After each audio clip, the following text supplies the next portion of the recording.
मिलता है वो केवल मॉनसून के कुछ गिने चुने, लगभग अगर गणना करूं तकनीकी के हिसाब से तो 40-42 दिन में हमें total quantum of water what we receive उसका 85% पानी मिलता है।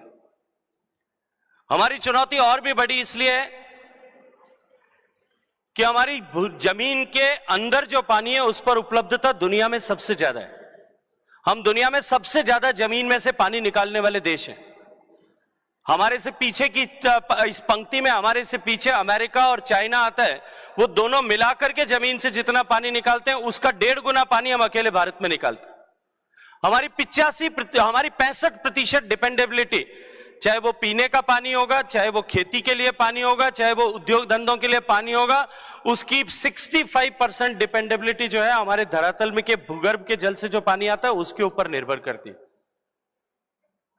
अतिदोहन के कारण से जिस तरह से भूगर्भ का जल जो लाखों सालों में पृथ्वी बनने के बाद में एकत्रित हुआ था, पिछले 50 साल में से हमने उसके 20% भाग जो है कोक को बांझ कर दिया, खोखला कर दिया।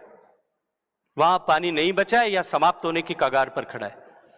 हमारी चुनौती और भी बड़ी इसलिए है कि हमारी जितनी नदियां हैं देश की, उन नदियों में से केवल हिमालय से निकलने वाली कुछ नदियों को छोड़ दें और उसका भी कुछ हिस्सा छोड़ दें, बाकी सारा पानी जो है वो मानसून के समय, बरसात के समय में आता है।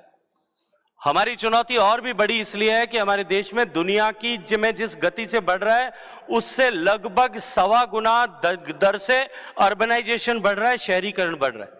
हमारी चुनौती और भी बड़ी इसलिए है कि हमारे देश में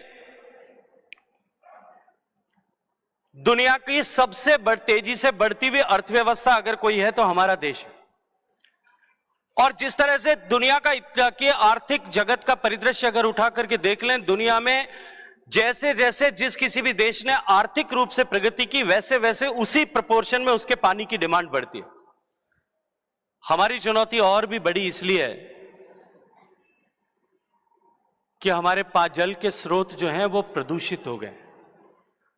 ऐसे चुनौतीपूर्ण समय में मुझे आज और आज से लेकर के आगे जो आशा की सबसे बड़ी किरण दिखाई देती है वो यह है कि आज धर्म और धर्म के साथ साथ में पुरुषार्थ ने भी इस पानी को बचाने और संरक्षण करने के आंदोलन की शुरुआत आज इस स्थान से की। अनेक चुनौतियां होते हुए भी आने वाले समय